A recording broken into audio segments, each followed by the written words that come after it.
ഇപ്പോൾ നൂറുദ്ദീൻ CK നമുക്കൊപ്പം ചേരുന്നുണ്ട്. പഞ്ചായത്ത് അംഗമാണ്. ശ്രീ നൂറുദ്ദീൻ, നമസ്കാരം. ഈ മരിച്ചത് ബാലന്റെ മകൻ രാമു എന്നാണോ മനസ്സിലാക്കുന്നത്? അല്ലല്ല, ബാലകൃഷ്ണനാണ്. ബാലകൃഷ്ണൻ മരിച്ചത് ബാലകൃഷ്ണനാണ്. ബാലകൃഷ്ണൻ 27 വയസ്സ്.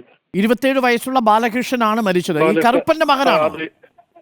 അതെ അതെ അതെ അതെ, കറുപ്പന്റെ മകനാണ്. ഈ എങ്ങനെയാണ് സംഭവം നടന്നത് എന്നുള്ള എന്തെങ്കിലും വിവരങ്ങളുണ്ടോ നൂറുദ്ദീൻ? സാധനം ഞാനത് അവിടെ ഇപ്പൊ 10 മിനിറ്റിൽ എത്തും സാർ. അവിടെ സംഭവിച്ചത് ഇന്നലെ വീട്ടിലേക്ക് സാധനം മേടിക്കാൻ വന്നതാണ്. ഓ, അത് ശരി.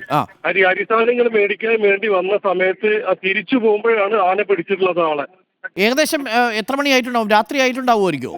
ഏകദേശം രാത്രി എനിക്ക് തോന്നുന്നു 7 മണി 8 മണിക്ക് ആവാൻ ചാൻസ് ഉണ്ട്. ഓ, ഇരുട്ടായിരുന്നിരിക്കണം അല്ലേ? അതെ അതെ, അവര് ചൂരൽമല ഒരു 5 മണി 6 മണിക്ക് ചൂരൽമല നമ്മുടെ ടൗൺ ഭാഗത്ത് ഉണ്ടായിരുന്നു എന്നാണ് ആളുകൾ പറഞ്ഞത്. ഓ ശരി.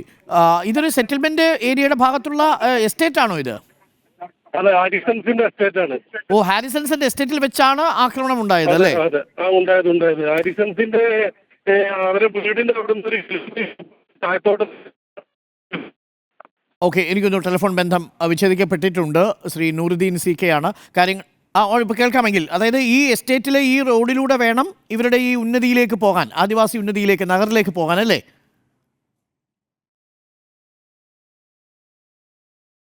ഓക്കെ, ഇപ്പോൾ ശബ്ദം ഡ്രോപ്പായിരിക്കുന്നു. കോൾ ഡ്രോപ്പായിരിക്കുകയാണ്. ദീപക് നമുക്കൊപ്പമുണ്ട്.